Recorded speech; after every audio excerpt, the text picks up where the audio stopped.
Hello friends, welcome to my official YouTube channel.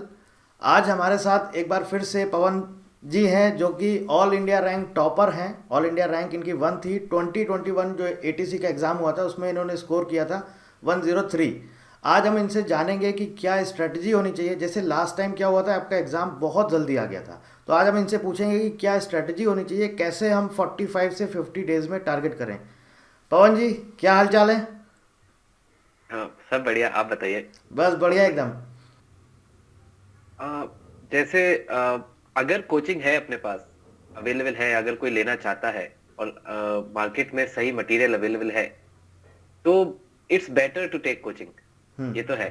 हम्म। लेकिन अगर कोई बच्चा सेल्फ स्टडी भी करना चाहता है तो उसमें भी कोई प्रॉब्लम नहीं है। बट हमारे पास सेल्फ स्टडी करने से पहले या कोचिंग लेने से पहले सबसे पहले हमारे पास राइट काइंड ऑफ मटेरियल होना चाहिए, रिसोर्सेज। और फिर है कि हम अपने टाइम को, जितना हमारे पास टाइम है, उसको हम रिसोर्सेज का सही यूज करने में कैसे यूज करें। तो अगर किसी के पास कोचिंग नहीं है तो उसके पास सही रिसोर्सेज के लिए कोई एक सोर्स होना चाहिए, या फिर कोई यूट्यूब वीडियोस हो, कोई बुक वो रिफर करे। और चाहे कोचिंग ले या ना ले, सबसे इंपॉर्टेंट जैसे मैंने पहले ही बताया कि टेस्ट है। टेस्ट लेना जरूरी है, चाहे आप कोचिंग में हैं या नहीं भी है। टेस्ट से, क्योंकि सिर्फ पढ़ने से हमें उतना रिकॉल नहीं होता है। तो जब तक हम टेस्ट नहीं देंगे तो हमें रिवीजन नहीं होगा। और जितना हम 4-5 घंटे की पढ़ाई में नॉलेज गेन कर सकते हैं, वो 1 घंटे के टेस्ट में कर सकते हैं, क्योंकि उसमें वैरायटी ऑफ टॉपिक्स होते हैं एक ही टेस्ट में। तो राइट काइंड ऑफ मटेरियल हमें इकट्ठा करना होगा, उसके बाद हम अपने टाइम को उसमें डिवाइड कर सकेंगे। अच्छा, ये बताइए, जैसे एग्ज़ाम अगर मान लीजिए बहुत जल्दी होता है तो 45 से 50 डेज़ में कैसे टारगेट करें? अच्छा, तो 45-50 डेज को पहले हमें शेड्यूल तो बनाना पड़ेगा, एक लॉन्ग टर्म शेड्यूल, फिर हम शॉर्ट टर्म शेड्यूल बनाएंगे। लॉन्ग टर्म शेड्यूल में जैसे मेन जो टॉपिक है इसमें फिजिक्स और मैथ्स ही है। बाकी एप्टीट्यूड, इंग्लिश, रीजनिंग और जीके। तो हमें ये तो जो एप्टीट्यूड वाला पार्ट है और रीजनिंग जीके वाला पार्ट है, इसका तो अभी से हमें प्रैक्टिस स्टार्ट कर देनी चाहिए। प्रैक्टिस इन द सेंस, पहले तो हमें उसकी थ्योरी, जो कि हमारे पास ज्यादा टाइम नहीं है कि हम शुरू से बेसिक स्टार्ट करें, राइट। तो हम डायरेक्ट उसके टेस्ट देना स्टार्ट करें। उन टेस्ट में जो हमारी गलतियां हैं या जो टॉपिक हमसे छूट रहे हैं, हम उनको रोज, मतलब रोज अगर हम हफ्ते में 3-4 टेस्ट दें, ये एप्टीट्यूड, रीजनिंग, जीके और इंग्लिश के, तो वो बेटर रहेगा। और मैथ्स और फिजिक्स के लिए आपको रोज 2-3 घंटे तो देने ही पड़ेंगे। अगर आप चाहते हैं कि आप 45 डेज में निकालना है, तो डे 1 से ही आपको कम से कम 5-6 घंटे देने पड़ेंगे। तो आप जरूर 1 घंटा टेस्ट दीजिए एप्टीट्यूड वगैरह का, 1 घंटा उसका एनालाइज करिए, और 2-3 घंटे फिजिक्स का एक टॉपिक उठाइए, मैथ्स का एक टॉपिक उठाइए। देखा जाए तो टॉपिक्स ज्यादा नहीं है, नंबर ऑफ टॉपिक्स 11th-12th के जो टॉपिक है वो ज्यादा डीप में नहीं है। अगर हम एक दिन में 2-3 टॉपिक भी कर सकते हैं, उस हिसाब से जो पहले डिफिकल्ट टॉपिक है उसको हम 2-3 दिन में डिवाइड करें, जो इजी टॉपिक है हम एक दिन में 2-3 टॉपिक ले लें। उस हिसाब से हम पहले से स्ट्रेटेजी बना के चलें कि हमारा 30 दिन में सिलेबस कंप्लीट हो जाए। जब हम 30 दिन का सोचेंगे तब हमारा 45 डेज में खत्म होगा। आप आपका टाइम टेबल क्या रहता था? मतलब आप कितने आवर्स से स्टडी करते थे, कैसे आप पढ़ाई करते थे? मेरा ये जो एप्टीट्यूड वाला पोर्शन है 60 मार्क्स का, हाँ। वो थोड़ा बेटर था। तो मेरे पास एक महीना ही था, तो मैंने पहले दिन ही उसका टेस्ट दिया और मुझे पता चल गया कि मैं किस किस में कमजोर हूँ। मैं जीके में कमजोर था, तो उसके लिए मैंने ज्यादा ध्यान भी नहीं दिया, क्योंकि 10 मार्क्स का आता है। तो बाकी का जो जो एप्टीट्यूड में जो मैं जब टेस्ट देता था, तो एक टॉपिक मुझे नहीं आया, मतलब एक क्वेश्चन मुझे नहीं आया। उस क्वेश्चन, जिस टॉपिक का वो क्वेश्चन है, टाइम एंड वर्क का है या स्पीड एंड डिस्टेंस है, उस टॉपिक को मैं यूट्यूब पे कोई वीडियो देखता था या कहीं से कुछ पढ़ता था कि इसी टॉपिक पे फोकस करना है। तो एप्टीट्यूड वाला पोर्शन तो ऐसे साइड बिजनेस की तरह चलता गया, उसको मैंने एक मेन फोकस नहीं रखा। और मैथ्स के लिए जो एक फॉर्मूला पीडीएफ थी, उस पीडीएफ को मैं रोज 2-3 टॉपिक उठाता था। फिजिक्स के लिए मैं कंटिन्यूअस रोज, फिजिक्स में कभी गैप नहीं हुआ, क्योंकि वो काफी नया टॉपिक था।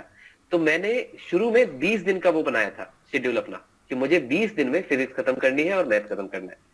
बट शेड्यूल कभी फॉलो नहीं हो पाता है, तो मेरा 20 की जगह 30 दिन में हो गया था। अगर हम शेड्यूल कम, मैंने भी 20 दिन का शेड्यूल बनाया तो 30 दिन में हुआ, ऐसे ही आप कम दिन का शेड्यूल बनाए और बाद में होगा। थोड़ा टाइम ज्यादा लगेगा बट हो सकता है। अच्छा, जैसे हम लोग जो आपको 2 से 3 आवर्स का जो हमारे बैच में क्लासेस होती थी, तो वो क्लास आप Yes. रेगुलर करते थे या फिर आप एक पर्टिकुलर टाइम फिक्स कर लेते थे कि हम एक वीक हो जाएगा उसके बाद देखेंगे, या फिर वो लेक्चर्स देखने के बाद फिर आप रिवाइज करते थे? कैसे आप करते थे, मैनेज कैसे करते थे? क्योंकि बिकॉज हम लोग जैसे लेक्चर आपका एक दिन में 3 लेक्चर्स तो हम लोग देते ही थे, तो वो तो आपको देखना ही होता था। तो आप रेगुलर देखते थे या कुछ कुछ स्टूडेंट ऐसे होते हैं बोलते हैं सर रिकॉर्डेड लेक्चर्स दे दीजिए तो हम एक साथ देख लेंगे, तो आप रेगुलर देखते थे या एक साथ देखते थे? मैं एक साथ ही देखता था। अच्छा, एक साथ। रेगुलर से बेटर है कि एक साथ देखना। और हम्म। मैं सारे लेक्चर नहीं देखता था कि मुझे जो जो लगता है कि मुझे ये टॉपिक तो आता है तो मैं उसको हाँ नहीं देखूंगा। हाँ। जो टॉपिक मुझे नहीं आता है उसके ही देखता था मैं। मतलब जैसे ऑप्टिक्स का कुछ पार्ट था, डिफ्रेक्शन, इंटरफेरेंस, इसके देखता था। बाकी सारे मैं नहीं देखता था, सारे टॉपिक्स मैंने नहीं पढ़े, क्योंकि मैं ऐसा मानता हूँ कि अ, कुछ टॉपिक्स जैसे जो ऊपर ऊपर से ही पता है, हाँ। उसको मैं इतना टाइम इन्वेस्ट ना करूं जो मुझे बिल्कुल नहीं पता है, उससे मुझे फायदा हुआ। अच्छा, जनरल नॉलेज आपने पढ़ी थी कि पढ़ी नहीं थी? जनरल नॉलेज तो नहीं पढ़ी थी, क्योंकि वो बिल्कुल 10 कुछ भी नहीं क्वेश्चंस पढ़ा के लिए था? आप इतनी मेहनत करें। नहीं नहीं, 10 क्वेश्चंस के लिए इतनी मेहनत करें तो वो टाइम अपने पास ज्यादा था नहीं। तो मतलब एक तरह तो से देखा जाए तो आपने जो स्कोर किया वो आउट ऑफ 110 किया है। हाँ, तो कह आपने सकते हैं। अटेम्प्ट किए थे कि और अटेम्प्ट भी नहीं किए थे? उसमें नेगेटिव मार्किंग नहीं थी तो मैंने हाँ, अटेम्प्ट तो सारे किए थे। अटेम्प्ट किए थे। Okay okay. और किस्मत से ऐसे क्वेश्चंस आए जो मुझे पहले से आते थे। हाँ। तो 10 में से 7-8 क्वेश्चन अपने सही थे। Okay okay okay. तो अभी जैसे आपको पता है जैसे अभी 22 से 22 से ऑनलाइन रजिस्ट्रेशन स्टार्ट हो रहा है, 21 जनवरी तक चलेगा। हम ये मान के चलते हैं कि एटलीस्ट मतलब मान लीजिए इन वर्स्ट फैब में। सिनेरियो कि अगर फेब में आपका एग्ज़ाम हो गया, तो क्या आपका बस सिर्फ एक लास्ट मैसेज चाहेंगे कि क्या बच्चों को करना चाहिए? अगर उनके पास रिसोर्सेस पहले से हैं हम्म। तो अच्छी बात है। अगर रिसोर्सेस नहीं है तो वो कोई कोचिंग ज्वाइन करें हम्म।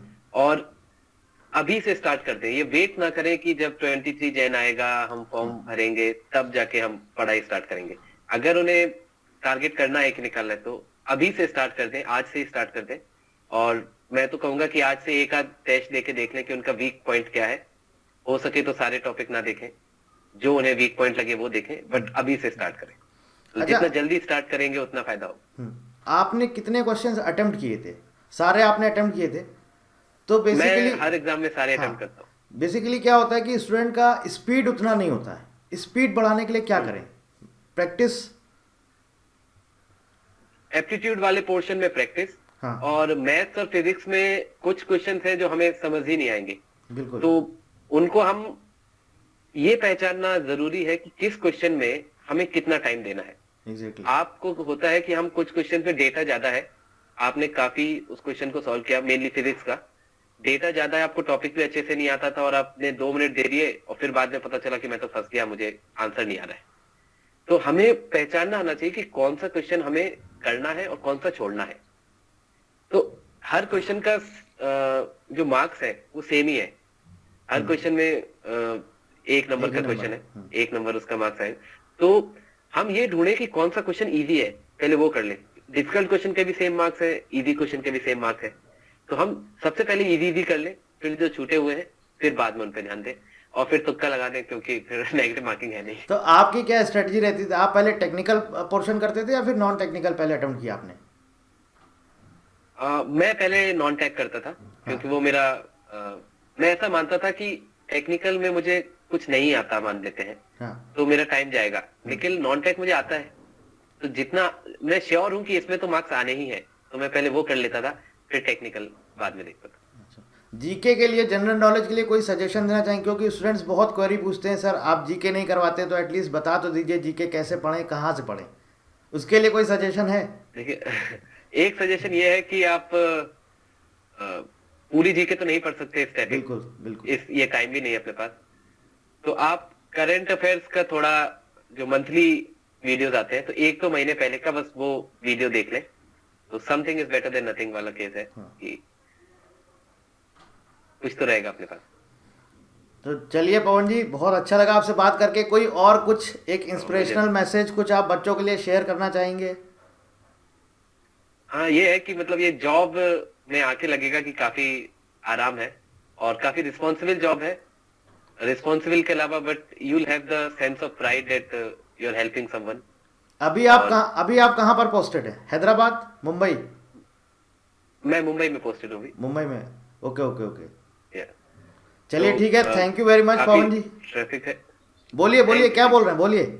हाँ, और मैं ये बोला कि अभी काफी टाइम है अपने पास, तो हम दे सकते हैं। ओके तो ओके। अभी डे 1 से स्टार्ट करिए तो पक्का होगा। हाँ चलिए ठीक है Pawan thank ji, you. Thank you thank you. Very thank much. You. Thank you very much. Thank you. Thank you. Thank you. So दोस्तों, आप लोगों ने बात करी, ये थे हमारे साथ पवन जी, जो कि all over India rank 1 topper हैं, 2021 के हमारे बैच के स्टूडेंट थे। और अगर देखिए आपने कोई कोर्स लिया है तो अच्छी बात है, मैं फोर्स नहीं करता हूँ, आप कोर्स लीजिए या परचेज करिए। आपके पास अगर रिसोर्सेज हैं, स्टडी मटेरियल हैं, तो आप सेल्फ स्टडी भी कर सकते हैं और वहाँ से भी एग्ज़ाम क्रैक किया जा सकता है। बहुत से ऐसे स्टूडेंट हैं जिन्होंने विदाउट कोचिंग एग्ज़ाम क्रैक किया है। बाकी आपकी चॉइस है, कोई और क्वेरी है, कुछ और पूछना चाहते हैं, आप उनसे कांटेक्ट करना चाहते हैं तो आप हमें बताइए, हम आपके मैसेजेस उन तक शेयर करेंगे, वो रिप्लाई करेंगे तो फिर मैं आपको भी रिप्लाई करूंगा। So thank you very much and thank you for watching.